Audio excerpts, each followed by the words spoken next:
Zaxby's has been perfecting chicken fingers for 30 years. And now we're going to the sea. Shrimp butterflied and fried to perfection. And a perfect blend of Zax sauce and cocktail sauce called Zax Tail Sauce. The perfect southern fried shrimp meal. Woo, saucy! Zaxby's. Joe Dredge. The show goes on! Mornings on WROK.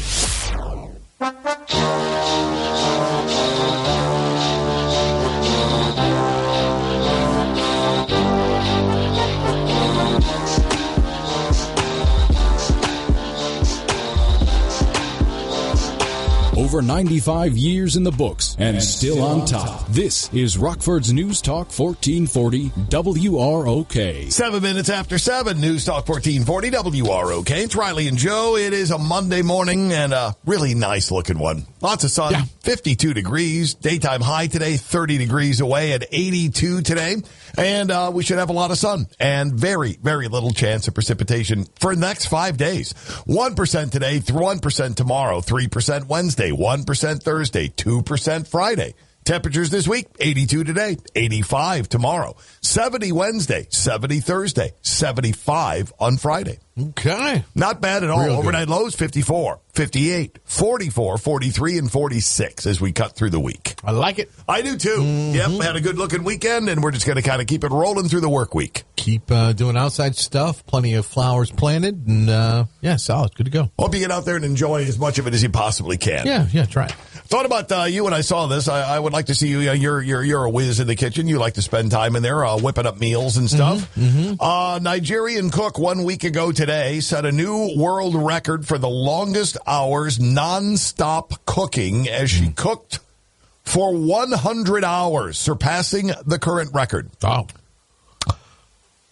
Wow, that's 4 days? That's a good chunk. Okay. Yep. 4 days, yeah. Hilda Bacci had been cooking since the week before when she set out to beat the Guinness World Record of 87 hours and 45 minutes set by an Indian chef named Lata Tandon.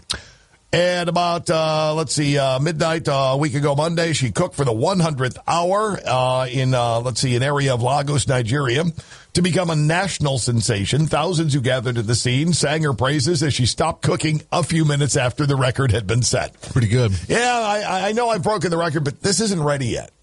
I'm going to wait another 5 minutes if you don't mind. I got to let this rest. Was she just always stirring a pot or cutting something? Or I mean, I can say I'm cooking when I put together maybe a roast, throw it in the oven for 3 hours, and sit down. Yeah, you throw something in the crock pot and plop on the couch. Are you cooking? Yeah, technically you are. Mm-hmm. Guinness World Records tweeted it was aware of the chef's attempt to break the cooking record. Quote, "We need to review all the evidence first before officially confirming a record," they said. By attempting to beat the record, the Nigerian chef said she wanted to show how hardworking and determined Nigerian youths are, and also as a campaign for young African women who are sidelined in society. Even when it comes to brands you want to work with, it's like you have to go an extra mile to be taken seriously, adding that she hopes the world would learn more about Nigerian cuisine from watching her work. She started to cook dozens of Nigerian delicacies under supervision, ranging from soups to stew to various proteins. Jollof rice, one of the most iconic West African dishes, was also featured on her menu. She only had 5-minute breaks every hour or an accumulated 1 hour after a stretch of 12 hours for everything else from bathing to medical checkups to trying to catch 5 minutes of sleep. Okay.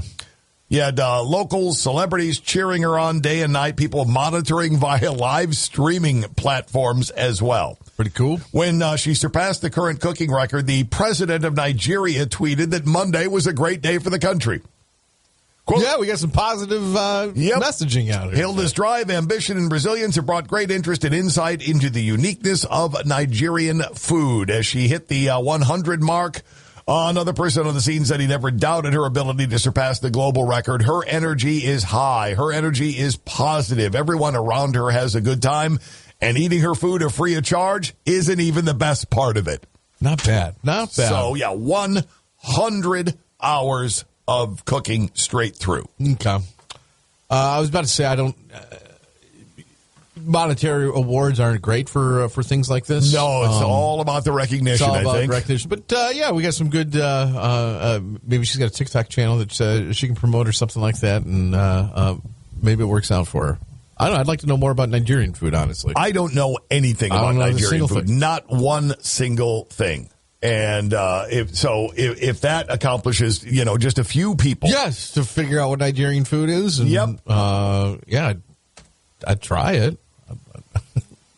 Point me to it. Oh yeah, I mean I'm wide open. Yeah. I would be more than willing to give that a shot. Nigerian cuisine, by the way, consists of dishes or food items from hundreds of ethnic groups that comprise Nigeria.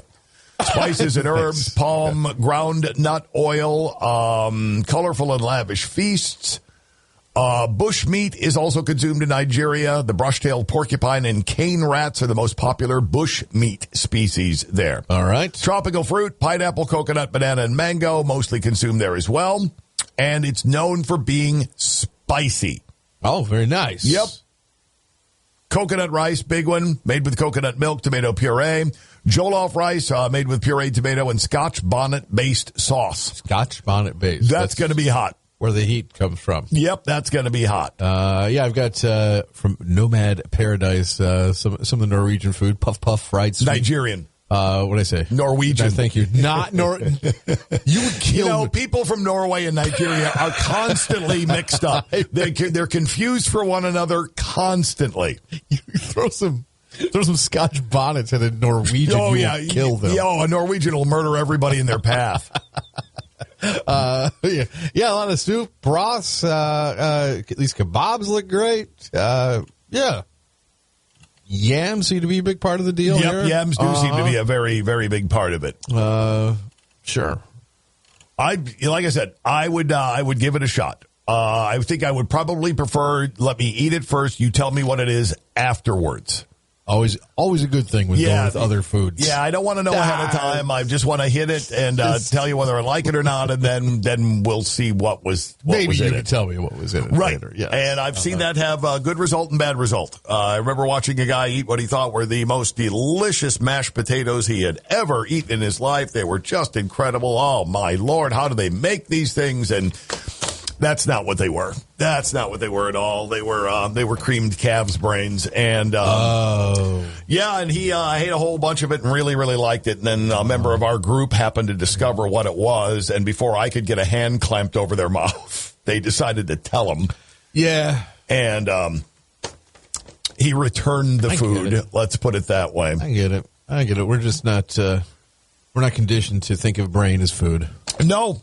Not at all. And there was nothing in, and I remember saying to him, but you love this. You said this was one of the best things you ever ate. But and he's, like I said, he was very ill from all of a sudden hearing about it. Was part of your Australia trip? Mm-hmm. Yeah, okay. All right. Yeah. That checks out. Yep, he literally turned green. He literally turned green. I'm like, I didn't think, I've heard about people turning green before. I didn't think it was really a thing. It's a thing. Have you had brain? Yeah, I tried it. Yeah. Oh, the whipped one? Yeah. Okay. Yeah, I tried it. Yeah. And? It was good. It was very good. I wish I hadn't known what it was. I would have gladly had more. A couple places in town you can get brain tacos. They're apparently very, very delicious. I just can't. I can't. No, I'm not a sweetbreads guy. I'm sure it does taste good. And if you but I got to order it, and I don't want to order it. If you trick me into eating it, I'll probably eat it. Hey, tacos on the house. They slide them across the. I'm probably going to town on that, thinking those are great. Hey, want to know what's in it? No, this is a unique cut of meat. Mm-hmm. Very delicious. Don't tell me one other thing. Just let me enjoy and leave a tip and let me go. Good. Let me go. Good. Also along the lines of food from MASH.com, one diner charged nearly $7,000 for allegedly trying to sneak out food from a buffet. We've talked about this before. There are certain people who really believe a lot of that was meant to go home with them, which is why there have been people caught lining their purse with plastic to fill it with soup. The woman who got busted down in Florida by dumping the whole thing of crab legs into her beach bag. That's right. Yes. And heading out the door with them literally sticking out of the top of the beach bag. Like baguettes. Yep. If it was set in France, those would be baguettes, but not. It was crab legs, and stopped at the door and arrested for theft. Can't take those. You can't take that. Apparently, a diner found out the hard way after visiting a buffet in a Chinese province. Each time Stuffing expensive items like shrimp, salmon, and goose liver into her purse. Over the course of 2 weeks, the diner allegedly ordered $6,500 worth of food, but only paid $156 in total. Understandably, the restaurant sued her for taking advantage of an all-you-can-eat buffet and essentially stealing thousands of dollars worth of their food. This diner isn't the only one, though, to find herself kicked out and banned from a buffet. Another diner, also in China, banned after he used an all-you-can-eat restaurant to live stream himself eating. Meanwhile, in Germany, a triathlete banned because he ate more than 18 pounds of sushi in a single sitting. Sir, you need to leave. Right. 18 pounds. 18 pounds of sushi in a single sitting. Now, there's no bone, there's no skin that, you got another plate that you're throwing in the garbage. Oh, well, he actually only ate about 9 pounds the other. No, 18 pounds of sushi is 18 pounds of sushi. I really don't know how that happens. I mean, if you weigh, 230 going into that, you weigh 250 walking out. Yeah, I don't know how either. And how miserable you would be. Like, how does that work? I know that many Asian foods that you're really stuffed right now, and an hour later you feel so much better because that feeling of being stuffed doesn't stick with you. But 18 pounds of anything's going to stick around. But, I mean, just look at how, you put 18 pounds of sushi in a bag, okay? All right? Imagine how big that bag is. Mm-hmm. All right? Now it goes inside of you. Yeah. Where's it going? Yeah. Your stomach's not that big. Right? It weighs a little more than carrying around 2 gallons of milk, by the way, if you want to put it into perspective. Okay. That's what you were talking about, eating that much sushi. Yeah, they don't have bowling balls that heavy. Okay. They really don't. They really don't. So taking as much food as you want only applies to what you can eat at your table. If you can't eat it at the table or don't even intend to eat it at the table, instead plan to take it home, that's considered theft. Similar note, a hospitality professor explained that buffets are not an open pantry. Quote, you've agreed to eat a meal, not feed yourself for a week, and advised against taking food home unless the restaurant explicitly says you can take it with you. He says, otherwise, you could find yourself under arrest for retail theft. Yeah. I think just don't be an idiot. Right. If you got a couple things of pasta left over, you're like, hey, I have a little thing to take this home with. I don't think anybody's going to start yelling at you for that. No. But I grabbed 4 pounds of shrimp there. I ate 3 shrimp. Right. I'd just like to take the rest home with me. I don't think so. They frown on that. I don't think so. All right. That's. I think I'm done at buffets too. By the way, I haven't been to one in forever. I can't remember the last time I went to one. As a kid, they were the greatest thing in the world. Yeah. As a kid, I remember driving my parents insane. Back then, it wasn't referred to necessarily as buffet style, cafeteria style. Cafeteria style is what it was called. At least the ones that we frequented when I was a kid, cafeteria style. And I remember always bringing that up. Yeah, college we did them a lot. In 20s. Yeah, the buffet is like a 20-year-old game. Oh yeah, when you've got that appetite, and you're super poor, so you do feed yourself for at least the day. Oh sure, yeah, on that.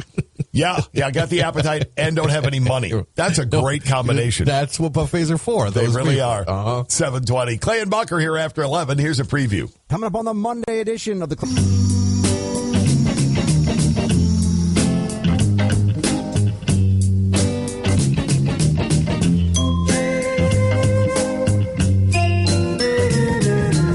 Over 95 years in the books and still on top. This is Rockford's News Talk 1440 WROK. 7:35 News Talk 1440 WROK. It's Riley and Joe. It's a beautiful Monday morning with lots of sun and 57 degrees. Still have a ways to go before we hit that high today of 82. But your chance of getting any precipitation now has been dropped to 0. Yeah. We were at 1%. Now it's at no percent. Okay. So if anything falls out of the sky and hits you, it's probably a 2-pound robin. Right. I would look for a cloth of some sort. 82 today, 85 on Tuesday, 70 Wednesday, 70 Thursday, 75 on Friday. We don't get above 2% chances as far as rain all this week, and we should see abundant sunshine. All right. So that's what's going on there. Pretty good. All right. Let's talk a little house cleaning here. This stat jumped out at me, and I thought, I suppose this is true. Half of American adults admit to pretending not to see messes to avoid having to clean them. Pretending to yourself? I guess. Well, that's a bad game to play. That really is. Acknowledge it. If you're going to blow it off, that's one thing, but I don't see it. I don't know. I do have a problem with object permanence. Like if something's been there for a day or two, all of a sudden that is just what is on the table. And it always stays there. That is the table at that point. Yep. I do have a problem. Like, it could be an empty water bottle. Yep. It's just, that is just where that empty water bottle is now, is on the corner of the table. Yep. Around the part of our house where we have our coffee bar set up, that became where I drop off stuff from work. Mm-hmm. Not me, but each kid. This is, I've got this paperwork. I'll stack that there. Ooh, I got a whole bunch. I'll just put that there. It wound up that I didn't have a place to put a coffee cup to make coffee. Right. And literally flipped out one Saturday morning and dragged a garbage can over and just started basically sweeping it off into the garbage This can. hasn't been touched in years. It had been sitting there for at least 6 months. Yeah, for at least 6 months. And I put the bag in the middle of the kitchen floor and said, all right. This is garbage. Somebody's stuff is in here. You have 24 hours to go through it and claim it. If it doesn't happen in 24 hours, you'll never see it again. Give them 24 hours. That's a lot of time.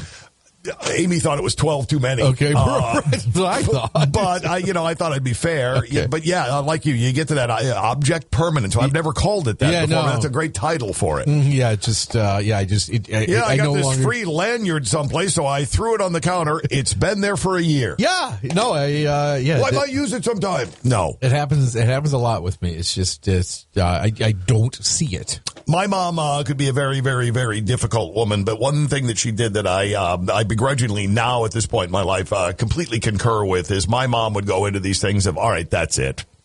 That has sat here too long, and I've said to everyone in this house 4 times, get it picked up. You just come in and be gone. Hey, where's that? I had that thing over there. Yep. I asked you in June, I asked you in July, and I asked you in August. September. It's a week before Christmas. I threw it out. It's gone. It's gone. It's gone. Mm-hmm. I knew when my parents were moving and my childhood house, they were packing everything up. My mom said, you need to come down next weekend to claim what it is you would like, because otherwise it's being given away or thrown away. I knew that wasn't come down in 2 weeks. No. Come down in a month. That meant you better come down this weekend, because as of Monday morning, it's going to be gone. We're making decisions and she here. wasn't kidding, and that prompted action. So, like I said, begrudgingly, I admit that was probably a pretty good technique to get people motivated to grab their stuff. Yeah, I don't know what they mean by pretending not to see something. I have seen something and said, I'm not dealing with that right now. Oh, I can't deal with that right now. Right. I've got to go or whatever else. And then there's other things. I need to go, but I got to handle this first. I got to handle this first. I think it was before I went out to host something many, many years ago. Molly was very small. And I put on a suit, I put on a tie, was all set to go. I was saying goodbye to the kids, and I picked her up to say goodbye, and she projectiled all over me. Okay. And not just, got me. Gotcha. Like I'd been slimed on Nickelodeon. Yeah, okay. Yeah. I'm going to be late because I really have to take care of this right now. Yeah, this is urgent. Yep. And that was my only suit. So dressed down and headed out the door. I don't think I've ever been puked on by a kid. No, well, you don't know what you're missing. Oh, I've heard great stories. Yep. I've heard great stories. Always reminded of Steve Martin in Parenthood, where the little girl, I don't feel so good. And Steve Martin goes, do you feel like you want to throw up? And she goes, okay. And just lets it fly on him. Careful offering that up as an option. Pretty good. And where you are.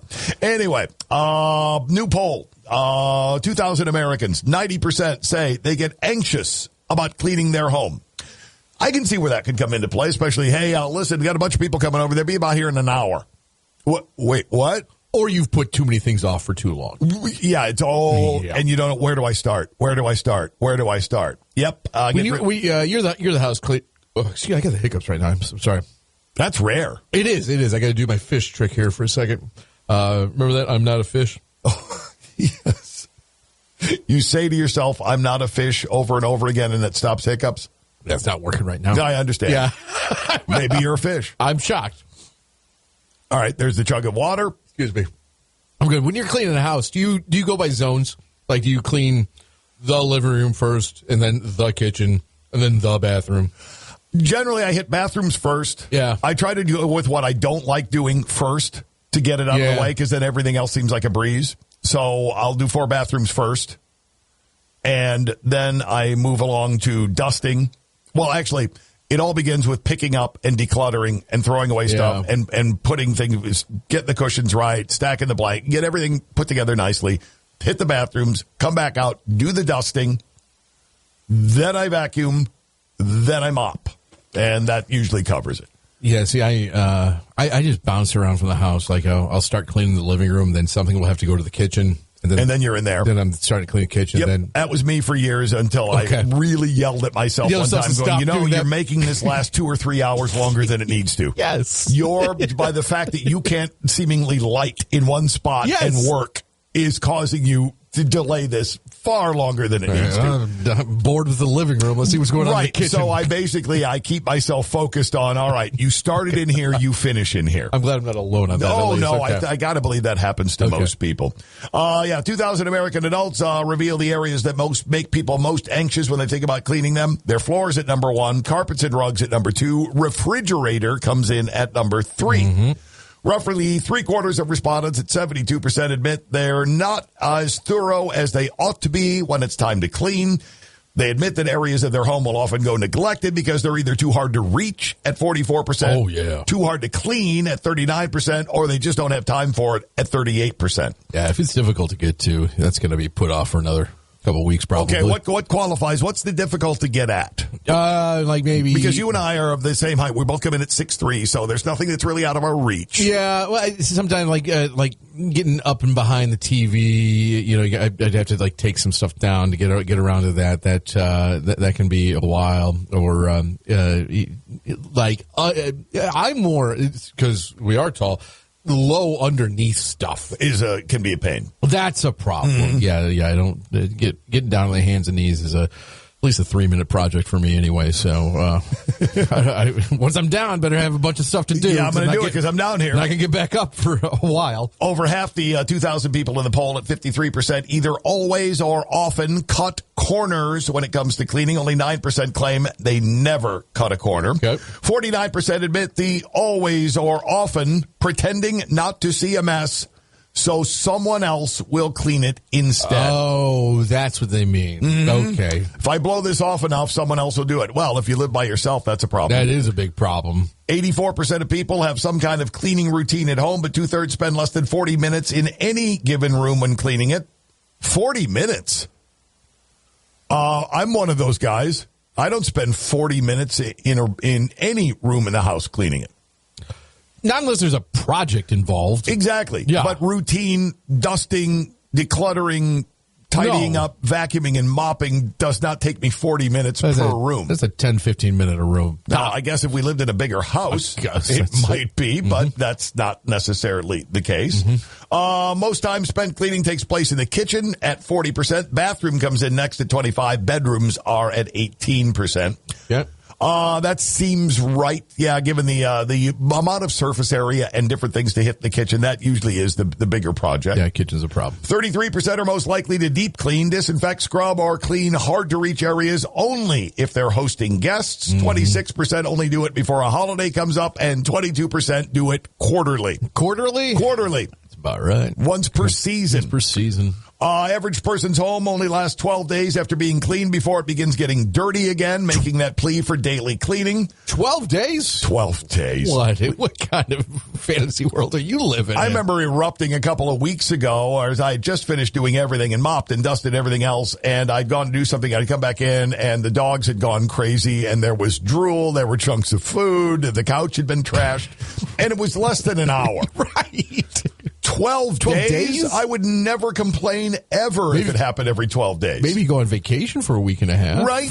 1 in 5, 21% of people said they clean their floors every day more than their bedroom. 17% do their bedroom every day. 17% do their bathroom every day. 13% say they do their closet every day. Well, we know 13% are lying. They're lying. 24% believe floors should be cleaned every single day. You clean your floors every day? No. Sweep every day? No. No, okay. No. I would love to lie and tell you, yes, indeed I do, but no. I know that my mother-in-law, Amy's stepmom, late stepmom, would vacuum minimum once a day. Oh. And often twice. Isn't that not great for your carpet? I don't know. Okay, all right. Everything always looked perfect. Perfect? Okay, all right. But she was always at it. Always I mean, twice a day. I mean, okay. I couldn't live like that. But okay, if you want to, that's fine. Vacuuming twice a day? Yeah, I could thank somebody twice a day for doing it. Right. But do it myself? No. I'm on that monthly vacuum schedule. I'm every other week. Other week? Except for having the surgery thing has taken me out of that game. You guys don't really have much carpet. No, just upstairs. Everything else is hardwood, okay. yeah. Large majority, 84%, felt confident in their abilities to tell whether something in their home is truly clean or not, claiming their home only feels clean once it lacks dirt particles, smells sanitized, and lacks stains. I'm one of those that I know I can't identify if something's clean or not. Other than, obviously, what's all that stuff on there? Yeah, it sounds like it's like a laziness problem, but I'm horrible at cleaning. I just am. Like, I get mad at myself. Like, I'll do the dishes, and I'll really try, really try, and then as I'm drying it, there's like at least a third of them still have crap on it. Like what do you? Like, you're an adult. You're 43 years old. Why can't you should do better than this? See this huge piece of pasta hanging on the side of the dish? Because I was in a hurry. I wasn't. I was taking my time. Yeah, but that's why more of the sanitary cleaning right in the house, Kathy takes care of that. There you go. Just because she doesn't want me to do it, and then her have to do it again.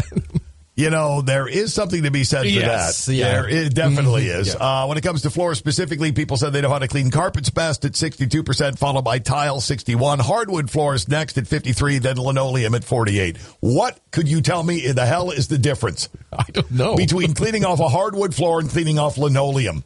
I know one is wildly more expensive than the other one. But as far as care. But the idea of putting something that has suction on it over the top of it and then wiping it down, how are they different? I don't know, unless you're talking about oil in your hardwood floors or anything like that. Yeah, no, I don't know. Haven't done that yet, no. At least on purpose. Right. 79% say they're aware of dirt being mopped up from the floor going into the bucket and then back onto the floor again, making messes messier. 4 and 5 believe having separate buckets for clean and dirty water is a more effective and sanitary way to clean. All right. I just like a wet paper towel on the ground and then wipe your foot around on it. I've got one of those mops where you pull the little bottle off the side. Oh, yeah. You mix in your pine salt and your water. You slap it back on. It's got a pad on it. You can pull off and wash and put back on. That's what I use. Good move. It works just fine. All right. It works just fine. Just all right. Clean your house as much as you want. Or ignore it. Or just complain. A lot of us seem to be really good at that, according to this. You're the one living in it, man. Right? Do what you want. Yeah. 749 News Talk 1440 WROK. Zaxby's has been perfecting chicken fingers for 30 years. So what now? Now, we go to the sea! Introducing the Southern Fried Shrimp Meal. With butterflied shrimp that's perfectly golden fried. A perfect blend of cocktail sauce and Zax sauce that we call Zax Tail Sauce. Plus perfectly seasoned crinkle fries, perfectly buttery Texas toast, and even a drink with perfectly pebbled ice. Here's to 30 more years of perfect. The new Southern Fried Shrimp Meal at Zaxby's. Woo, saucy! Zaxby's.